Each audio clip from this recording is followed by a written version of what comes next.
Good morning guys. मैं Shambhu sir आज class 10th का एक न्यू चैप्टर लेकर आए हैं। निर्देशांक ज्यामिति चैप्टर नंबर 7। आपको बता दें कि चैप्टर नंबर 1 और चैप्टर नंबर 2 ख़त्म करने के बाद मैंने बीच का चैप्टर को अभी रोक दिया है और चैप्टर नंबर 7 पर सीधे आ गया है। ठीक है, उस बीच वाले चैप्टर को बाद में इसके बाद देखा जाएगा। अभी आप चैप्टर नंबर 7 पढ़िए। चैप्टर नंबर 7 में है निर्देशांक ज्यामिति, कोऑर्डिनेट ज्योमेट्री। सबसे पहले जानना है कि निर्देशांक ज्यामिति या नियामक ज्यामिति है क्या। निर्देशांक ज्यामिति गणित की वह शाखा है जिसमें ज्यामिति का अध्ययन बीजगणित के माध्यम से करेंगे। देखिए बच्चों, हम लोग ज्यामिति का अध्ययन करते थे, आज हम ज्यामिति का अध्ययन बीजगणित के माध्यम से करते हैं। जिस ब्रांच में, जिस भाग में, जिस शाखा में, वही क्या कहलाता है, निर्देशांक ज्यामिति कहलाता है। देखते हैं अगला पॉइंट। एक तल में एक बिंदु का स्थान निर्धारण कर दे। निर्देशांक ज्यामिति में एक तल में एक बिंदु का निर्देशांक निर्धारण करने के लिए दो लंबिक रेखाओं की आवश्यकता होती है,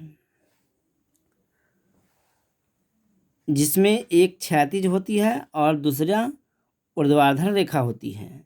आप लोग पिछले क्लास 9th क्लास में भी पढ़ा होगा, पढ़े हैं अच्छी तरह से। ये सब भी 9th क्लास का ही बेसिक है, सबको जानना जरूरी है निर्देशांक ज्यामिति पढ़ने के लिए। तो हमने क्या देखा कि एक बिंदु को निर्धारण करने के लिए दो लंबिक रेखा की आवश्यकता होती है, जिसमें एक क्षैतिज होती है और दूसरा ऊर्ध्वाधर रेखा होती है।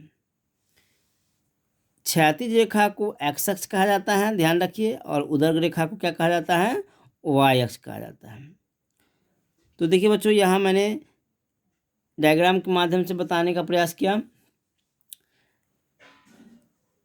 एक तल है, उसमें हम एक लाइन एक्स अक्ष, इसी को कहते हैं क्षैतिज रेखा, और ये हुआ वाई अक्ष, इसको कहते हैं ऊर्ध्वाधर रेखा, वर्टिकल लाइन, और ये हो गया क्षैतिज रेखा, हॉरिजॉन्टल लाइन।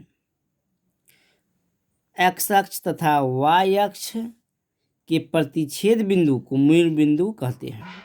ध्यान रखिएगा बच्चों, ये जो ऊर्ध्वाधर रेखा और क्षैतिज रेखा है, दोनों के प्रतिच्छेद बिंदु को क्या कहते हैं, इस बिंदु को, पॉइंट को क्या कहते हैं, मूल बिंदु कहते हैं। और मूल बिंदु का निर्देशांक याद रखिएगा 0 0 होते हैं। तो आप लोग ध्यान रखेंगे कि किसी कार्तीय तल में किसी बिंदु को दिखाने के लिए एक्स अक्ष और वाई अक्ष की आवश्यकता होती है। एक्स अक्ष को हम क्षैतिज रेखा कहते हैं और वाई अक्ष को ऊर्ध्वाधर रेखा कहते हैं, और दोनों रेखा को काटने वाले बिंदु को मूल बिंदु कहते हैं। उस मूल बिंदु का निर्देशांक 0 0 होते हैं। मैंने यहाँ लिख भी दिया, आप लोग ध्यान रखिएगा, मूल बिंदु का निर्देशांक 0 0 होते हैं, याद रखेंगे। अगला पॉइंट पर चलते हैं।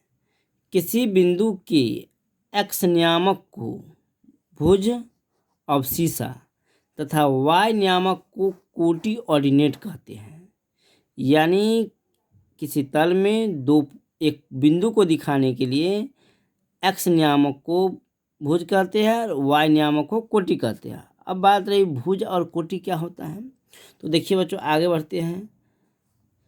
एक्स निर्देशांक या भुज क्या है, अवशीषा जिसको अंग्रेजी में कहते हैं। तो समझिए, वाई अक्ष से किसी बिंदु की दूरी को उसका एक्स निर्देशांक या भुज कहते हैं। यानी किसी बिंदु का वाई अक्ष से दूरी को क्या कहते हैं, एक्स निर्देशांक या भुज कहते हैं। जैसे यहाँ देख लीजिए, किसी एक बिंदु है, यहाँ वाई अक्ष ये है, वाई अक्ष से इस बिंदु की दूरी कितनी हुई, यहाँ से यहाँ तक, यहाँ से यहाँ तक 2 यूनिट है, यानी वाई अक्ष से बिंदु की दूरी 2 यूनिट है, इसलिए भुज कितना हो गया, 2 हो गया।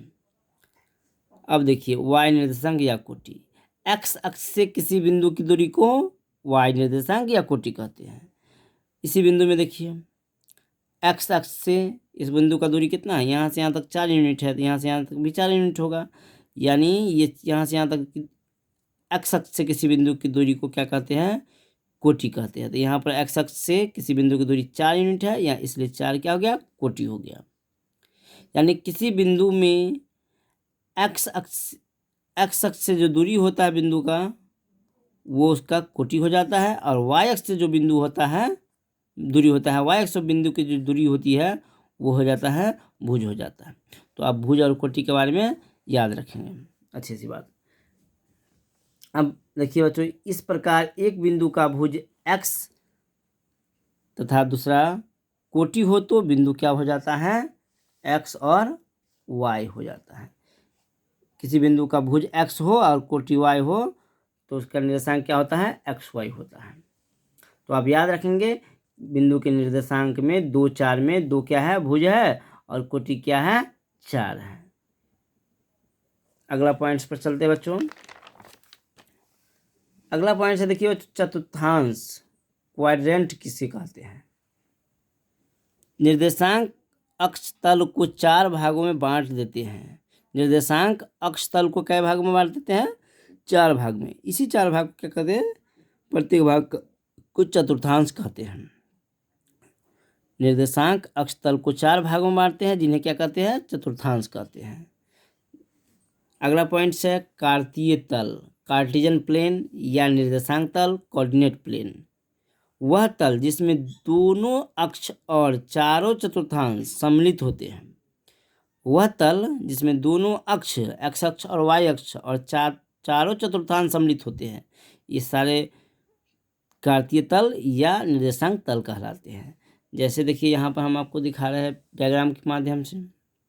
ये देखिए, एक्स अक्ष, वाई अक्ष, प्रथम चतुर्थांश, द्वितीय चतुर्थांश, तृतीय चतुर्थांश, चतुर्थ चतुर्थांश, ये सब शामिल है। तो ये क्या हो गया, कार्तीय तल हो गया, कार्टेशियन प्लेन हो गया।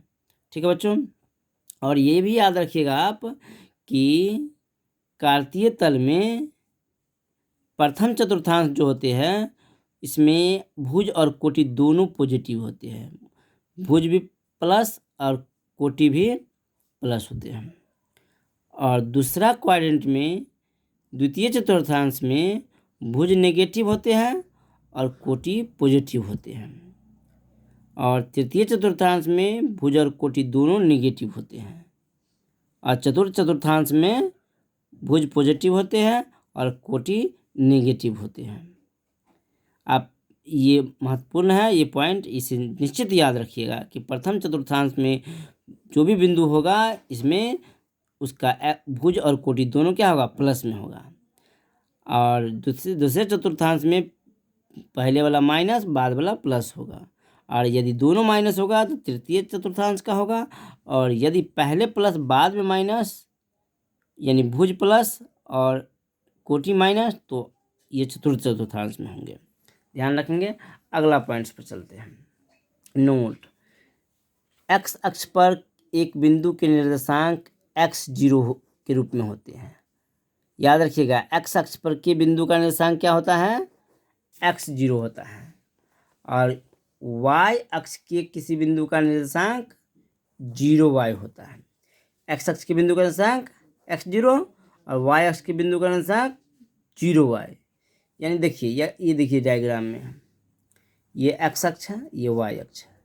एक्स अक्ष पर कहीं भी बिंदु होगा तो उसका निर्देशांक पहले डिजिट होगा, x होगा, उसके बाद 0, y कोटि हमेशा 0 ही होगा एक्स अक्ष के बिंदु का निर्देशांक में। भुज x कोई डिजिट होगा और कोटि हमेशा 0 होगा, इसलिए एक्स अक्ष के बिंदु का निर्देशांक क्या हो गया, x, 0। और y अक्ष के बिंदु जो भी होगा इस लाइन पर, उसमें भुज 0 होगा और कोटि कोई डिजिट होगा, यानी y होगा। याद रखेंगे, y अक्ष पर के बिंदु का निर्देशांक 0y होगा और x अक्ष के बिंदु का निर्देशांक x0 होगा। इतना बात को आप अच्छी तरह से समझ लेंगे। ये सब बेसिक है, 9th क्लास में भी पढ़ाया गया है। तो आप लोग वीडियो को सब्सक्राइब और लाइक कर दीजिएगा। धन्यवाद।